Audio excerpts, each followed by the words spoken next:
శ్రీచక్రపురమందు స్థిరమైన శ్రీలలిత పసిడి పాదాలకిదే నీరాజనం.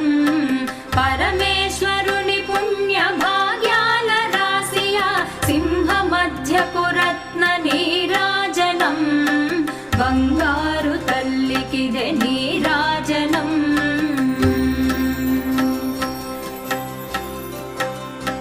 బంగారు